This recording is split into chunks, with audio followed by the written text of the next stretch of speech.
Noong September 1942, biglang inatake ng mga Maranao o mga mananakop na Hapon sa bayan ng Tamparan na nasa bahaging silangan ng Lake Lanao sa Mindanao. Ang pang-aataking ito ng mga Moro sa lugar ang siyang pinakagrabing pagkatalo ng mga Hapon sa kamay ng mga sibilyan na mas kilala na ngayon sa kasaysayan, ang Battle of Tamparan. Ito ang kwento ng Battle of Tamparan sa Lake Lanao, labanan sa pagitan ng mga Muslim Maranao at Imperial Japanese Army sa kasagsagan ng pananakop ng mga Hapon sa Pilipinas. Pero bago ang lahat, huwag kalimutang mag-subscribe at i-click ang bell icon para sa mga susunod na kwento dito sa Abiseth TV.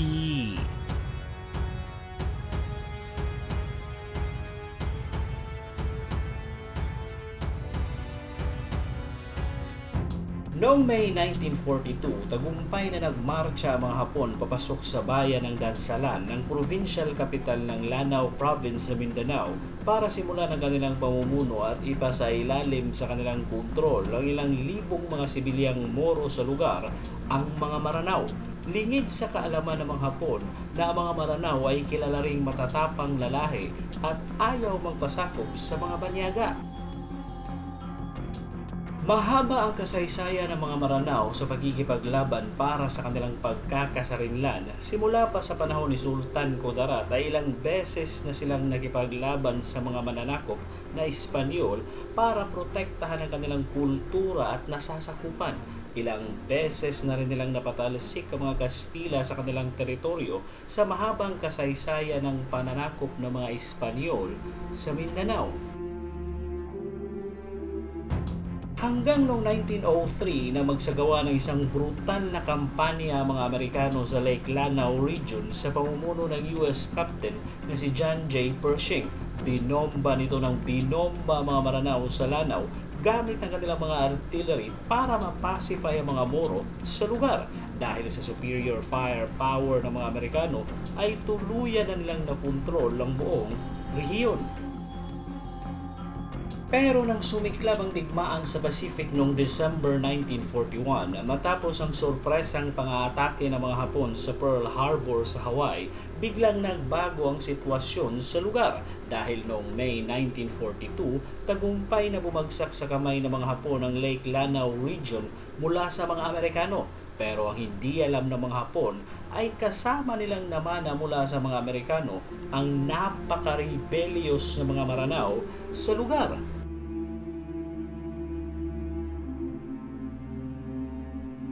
Kaya sinimulan kaagad ng mga Hapon ang kanilang pacification campaign sa rehiyon sa pamamagitan ng pagpapatupad ng curfew sa buong lugar at kinakailangang isuko ng mga Maranao ang lahat ng kanilang mga armas, kasama na dito ang lahat ng mga bladed weapons, at limitahan o binigyan lang ng isang itak ng bawat pamilya para sa mga gawaing bahay. At iprinoklama ng mga Hapon sa buong rehiyon na kapag mahuhuli nila ang mga Maranao na nagtatago ng mga armas, ay babarilin nila ang mga ito. Isang linggo ang makalipas, silang Maranao kaagad ang nahuli ng mga Hapon na nagtatago ng mga armas sa kanilang mga kubo na agad namang dinala ng mga Hapon sa mga plaza sa lugar para doon babarilin, na siyang nagpainit lalo sa sitwasyon dahil sa kabrutalan ng mga Hapon sa mga sibilyang Moro. Sa buwan ng June 1942, ang Japanese commander ng Dansalan Garrison ay nagpadala ng isang punitive expedition sa bayan ng Watu, isang maliit na bayan sa bahaging kanluran ng Lake Lanao, para tugisin ang kilabot na lider ng mga Maranao na si Manalao Mindanao, na siyang palaging humaharas sa mga Hapon. Nagulat ang mga taga-Watu sa pagdating ng mga Hapon sa kanilang lugar nang bigla na lang itong nagpaputok sa kanilang mga armas kahit pa man nawala ng koneksyon ng mga taga-Watu kay Manalao. Hindi pa doon huminto ang mga Hapon kundi pinagsasaksak pa nila ang ilang tao sa lugar gamit ang kanilang mga bayoneta, bata man o matanda, na nagresulta sa pagkamatay ng 24 na Maranao sa lugar. Dahil sa pangyayari sa Watu, nagsimula ng lumawak ang resistance ng mga Maranao sa rehiyon dahil sa kabrutalan ng mga Hapon. Bilang ganti ng mga Maranao, palagi nilang inaambush sa mga Hapon sa mga convoy nito kung saan nagdulot ito ng malaking problema sa mga Hapon dahil naaantala ang kanilang puwersa at higit sa lahat ay ang kanilang supply lines. Sa galit ng mga Hapon sa mga pang-aambush ng mga Moro sa lugar ay sinunog nila ang lahat ng mga kubo o kabahayan na malapit sa kalsada papunta sa kanilang headquarters para hindi na sila ma-ambush pa, pero hindi pa rin mapigilan ng mga Hapon na ang patuloy na panghaharas ng mga Maranao sa kanila. Mas lalo lang nila itong ginalit dahil sa kabrutalan ng mga Hapon sa mga Maranao. Kaya noong September 1942, isang malaking pagkatalo ang natanggap ng mga Hapon sa kamay ng mga Maranao matapos ang sunod-sunod na pang-aatake ng mga Moro sa mga mananakop gamit lamang ang kanilang mga Kris at winasak ang isang puwersa ng Japanese infantry sa Battle of Tamparan, ang pinakagrabing pagkatalo ng mga Hapon laban sa mga sibilyan, kung saan para sa mga Hapon ito ay hindi katanggap-tanggap na pagkatalo o kahiyahiya sa ibang parte ng Pilipinas na kontrolado nila. Nagsimula ang labanan nang dumating ang 70 Japanese infantrymen sa isang maliit na bayan ng Tamparan sa tabing lawa ng madaling araw noong September 12, 1942. Ang unang araw ng mga Muslim sa buwan ng Ramadan, hinahanap ng mga Hapon ng isang Maranao resistance leader na tumakas na sa lugar bago pa man dumating ang mga kalaban, na hindi naman pinaniniwalaan ng mga Hapon at bigla na lang itong nag-open fire sa mga Moro nang walang pasabi-sabi. Dahil sa ingay ng mga putok ng baril at mortars ng mga Hapon sa Tamparan na narinig ito sa kabilang bayan at sa iba pang malalapit na villages sa lugar, na siyang nag-trigger sa mga Maranao na umatake sa mga Hapon na minamasakir ang bayan ng Tamparan. Sabay-sabay na umatake ang mga Maranao sa mga Hapon, dala ang kanilang mga Kris, habang nagpaputok rin ang ibang mga Moro gamit ang mga tinago nilang armas, at dahil sa dami ng umatake ay hindi na kinaya ng mga Hapon ang labanan. Nang maubos ang kanilang mga bala ay nagtakbuhan ng mga ito papunta sa baybay ng lawa, na siyang sinunda naman kaagad ng mga Maranao at pinagtatataga nila ang mga Hapon sa lugar. Samantalang ibang mga Hapon ay tumakbo papunta sa pantalan ng lawa na malapit sa lugar, pero ang crew ng kanilang maliliit na barko ay mga Maranao rin na siyang pinagpapatay na ang natirang Hapon sa barko.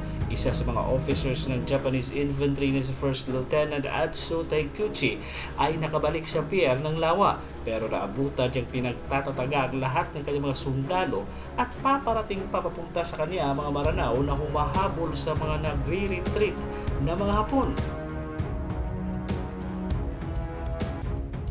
Dahil alam ni Lieutenant Taikuchi na wala ng pag-asa pa ang kanilang sitwasyon, lumuhod kaagad ito sa harap ng mga Maranao na tumatakbo papunta sa kanya at ibinaba ang kanyang katana sword at itinaas ang kanyang kamay para sumuko sa mga Moro. Pero isang binatang Maranao ang biglang sumigaw ng napakalakas sa salitang Ingles na "No surrender, Taikuchi!" Sabay pugot nito sa ulo ng Japanese officer na si Lieutenant Taikuchi. Kilalang-kilala kasi si Lieutenant Taikuchi na isa sa pinakabrutal na Hapon sa lugar. Sa 70 Japanese infantrymen, 85 sa mga ito ang nakahandusay ang katawan na wala ng buhay malapit sa lawa. Halos hindi na makilala ang mga ito dahil sa dami ng mga taga ng Kris sa mukha at ulo. Kinuha naman ng mga Moro ang lahat ng mga armas at mga mortars ng mga Hapon, pati na ang mga military vehicles nito. Pero mahigit sa 200 Maranao ang namatay sa labanan sa Tamparan, kung saan kinuha naman kaagad ng kanilang mga kaanak ang mga katawan nito para bigyan ng proper burial. Samantala, pinabayaan lang nila ang namatay ng mga katawan ng mga Hapon sa baybayin ng Lake Lanao. Nagbigay naman ng pabuya ang Japanese commander sa Dansalan na si Lieutenant Colonel Yoshinari Tanaka. Kung sino mang makakapagbalik ng katawan ng kanyang mga sundalo sa kanilang headquarters para na rin sa proper burial. Pero iilang katawan lang ang naibalik sa mga Hapon dahil sa sobrang sangsang na ng mga nabubulok na katawan. Naibalik naman ang katawan ni Lieutenant Taikuchi pero chinap-chap na ito ng mga Maranao na parang karne ng baboy at halos hindi na makilala ang ulo dahil sa dami ng taga ng Kris. Ang labanan sa Tamparan ang siyang pinakagrabing pagkatalo na natikman ng mga Hapon laban sa mga sibilyan. Isang buong company ng kanilang infantry ang winasak ng mga Maranao at nakuha pa ang kanilang mga armas at napakaraming bala na nasa kanilang mga military vehicles na kasamang nakuha ng mga Maranao. Pero hindi pa doon magtatapos ang digmaan. Tatagal pa ng 3 taon ang pananatili ng mga Hapon sa Mindanao at sa buong Pilipinas hanggang sa dahan-dahan itong mapalayas ng mga Moro sa Mindanao sa tulong ng mga Amerikano. Hanggang dito na lang at huwag kalimutang mag-subscribe dito sa Abisat TV para sa mga susunod na videos. Maraming salamat sa panunood.